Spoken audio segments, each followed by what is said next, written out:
ब्रेकनंतर अभ्यास माझामध्ये आपल्या सगळ्यांचं स्वागत. रशियामधल्या शिक्षणाबद्दल आपण अधिक माहिती घेतोय. आपल्याकडे आलेले आहेत मनोज उपतगे सर. नमस्कार मनोज सर. आणखीन आपल्याला एक मगाशी प्रश्न आलेला होता, उज्ज्वला यांचा प्रश्न आला होता की त्यांच्या मुलीनं बीडीएस केलेला आहे आणि एमडीएस त्यांना करायचं आहे रशियामधून, तर काय करता येईल?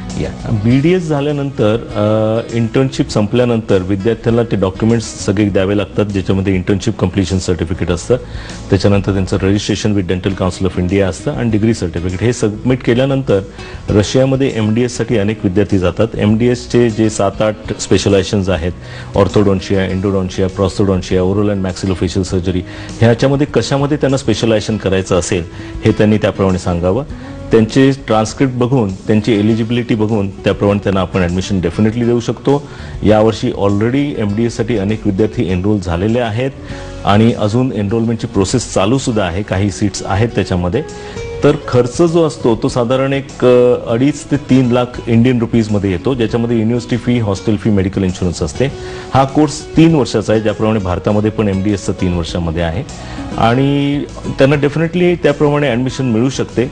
त्यांनी जेवढ्या लवकरात लवकर आपल्याला संपर्क साधला तर त्यांना त्याप्रमाणे ॲडमिशन देता येईल, कारण ही सगळी सिंपल प्रोसिजर आहे आणि अनेक वर्ष चालू असल्या कारणाने त्यांना डॉक्युमेंटेशन कसं आहे, डेंटल काउन्सिल ऑफ इंडियाचे रूल्स काय आहेत हे सगळ्यात मार्गदर्शन करता येईल आणि डेंटल काउन्सिल ऑफ इंडिया त्याला मान्यता सुद्धा देतात. एमडीएस आणि बीडीएस या दोन्ही कोर्सेसना डेंटल काउन्सिल ऑफ इंडियाची मान्यता आहे. इथे आल्यावर त्यांना स्क्रीनिंग टेस्ट द्यावी लागते, ज्याच्याबद्दल पण त्यांना मार्गदर्शन केलं जाईल आपल्यातर्फे. नक्कीच नक्कीच. आपल्याला व्हिसाबद्दलही बोलायचं आहे, कारण व्हिसा सुद्धा तितकाच महत्त्वाचा पार्ट आहे. पण आता आपल्याला फोन आलेला आहे जयश्री यांचा औरंगाबादवरनं. नमस्कार जयश्री, आपला प्रश्न विचारा. Hello sir. नमस्कार. हॅलो, बोला. मी माझं बीडीएस झालेलं आहे आणि मला एमडीएस साठी अप्लाय करायचंय. तर एमडीएस रशियातून करून आल्यावर मला काय अपॉर्च्युनिटीज असतील इंडियात? शुअर. एमडीएस गेल्या वर्षी डेंटल काउन्सिल ऑफ इंडियाची एक अमेंडमेंट झालेली आहे ऍक्टमध्ये की जर आपण बीडीएस इथे केलेलं असेल आणि आपल्याला एमडीएस करायला रशियाला जायचं असेल तर एलिजिबिलिटी सर्टिफिकेटसाठी अप्लाय करायचं असतं. Any student who is registered his or her BDS in India is eligible for MDS in Russia. त्याप्रमाणे तुम्हाला एलिजिबिलिटी सर्टिफिकेट मिळतं. आल्यानंतर 3 वर्षाचा कोर्स जेव्हा असतो तेव्हा परत आल्यावर इथे तुम्हाला डेंटल काउन्सिल ऑफ इंडियाकडे रजिस्ट्रेशन करता येतं. त्यामुळे एमडीएस रेकग्नाइज्ड आहे by dental council of India after you come back to India which is issued from Russian universities.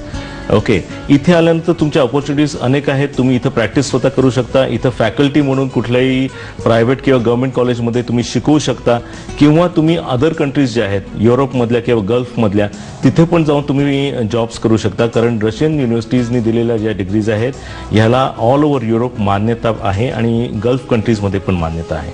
जर आपल्याला अमेरिका किंवा इंग्लंड या कंट्रीजमध्ये जायचं असेल एमडीएस डिग्री घेऊन तर त्या देशाच्या ज्या स्क्रीनिंग टेस्ट आहेत त्या तुम्हाला आधी क्लिअर कराव्या लागतील, लायसनिंग एक्झाम ज्याला आपण म्हणतो, आणि मग तुम्हाला त्या देशामध्ये एमडीएस रजिस्टर करावं लागेल. तर भारतामध्ये, युरोपमध्ये आणि गल्फ कंट्रीजमध्ये तुम्ही रजिस्टर करू शकता तुमची MDS degree without any problem.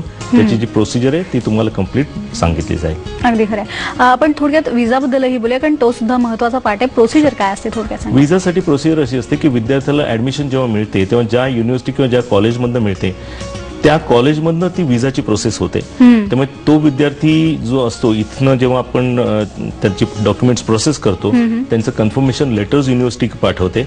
ते झाल्यानंतर त्यांची व्हिसा प्रोसेस चालू होते जी रशियामध्ये चालू होते.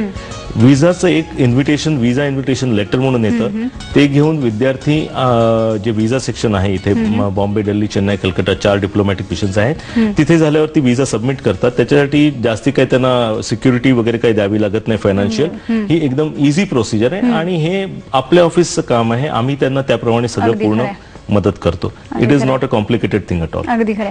सर, तुम्ही इथे आलात आणि अतिशय उत्तम पद्धतीनं मार्गदर्शन केलं त्याबद्दल धन्यवाद. Thank you so much. अभ्यास माझामध्ये आज वेळ झाली इथेच थांबायची. पाहत रहा स्टार माझा.